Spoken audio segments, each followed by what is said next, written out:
नमस्कार दर्शक बंधु जमती कि आपण मैंने समस्ते जानते शीत दिन जदि लंका चारा लग जाए ताले से गछ भल भाव ग्रो होता है से खूब सुंदर लंका होता है। तो ये लंका आम केमती लगेगा तापाई माटी केमती प्रस्तुत करवा आसतु प्रथमे आम जानवा। आम प्रथमे माटी प्रस्तुत करवा आम लंका चारा लगेगा। जेकोसी गछ किंबा चारा लगे पूर्व आपण भल भाव माटी को भल भाव प्रस्तुत करेंगे। जे पर्यंत आपण माटी को भल भाव प्रस्तुत करना से पर्यंत आपण मान गछरे भल भाव फल धरबनी किंबा भल भाव गछटी आपण मानकर ग्रो हेनी।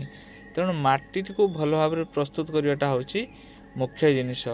माटी जिते भल भाव आपण तैयारी करेंगे आपण मानकर गछ से सुंदर भाव ग्रो करिवो।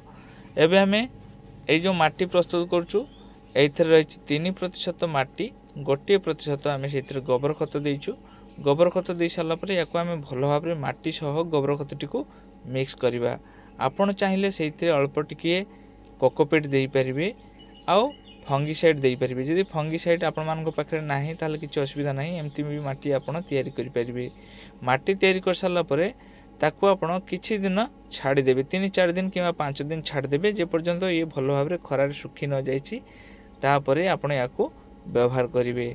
एबे देखो माटी पूरापूरी भाव में सुखी जाइए पूरापूरी भाव में माटी देखो पूरा गुंड होती। मुझे अल्प टिके कोकोपीट देती जोटा कि लोकल कोकोपीट यही कुंडरे भी लगेगा। कुंडर तलपटे देखो केते गुड़ा कणा रही एमती कुंडरे कणा रखिकी तापर लगेबे। जदि कणा न करिके आपण चारा लगाउछन्ती ताहले से चारा निश्चित भाव में मरिबो ताकू आपण माने बंचै परिबे नाही।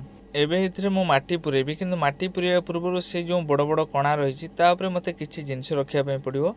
जमती कि नड़िया कतक मुझे छोट छोट कर काटिकी यापर दे दौची। या फल कौन हम जिते आम गछ लगे मूल पानी दबा पानी जदि अधिक हो तलपट दे बाहरी जीव कि वर्षा दिन में जोर वर्षा हेले पानी आमूल जमिकी आदौ रही पानी तलपट दे बाहरी जीव किंतु ता सहित माटी आदौ तलू बाहरी जीवनी। एबे चाराटी को मुझे लगे दौची। चारा लगेला बेले ये अन्य किसी दबार आवश्यक नहीं केवल से माटी आम लगेगा। जेहेतु आम माटी तैयारी करने समय पुराणा खत ये व्यवहार करूँ तेणु गछ लगेला बेले सेमती किसी आपण को दबार आवश्यक नहीं केवल लगेकी आपण अल्प पानी देदेवे। मन रखिए लंका गछ मूल केबे हेले आपण अधिक पानी देबेनी। जदि अधिक पानी देबे ताहले सेतरे पत्र मड़ा रोग हो।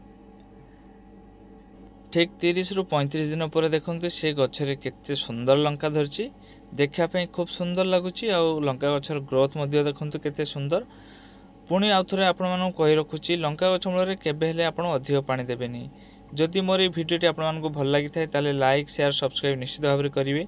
जदि फेसबुक रे देखुछन्ती ताहले लाइक फॉलो आउ शेयर करने पे आदौ भूलिबेनी। भिडियो को शेष पर्यंत देखिथिबारु बहुत बहुत धन्यवाद। भलरे थांतु खुशी रे थांतु।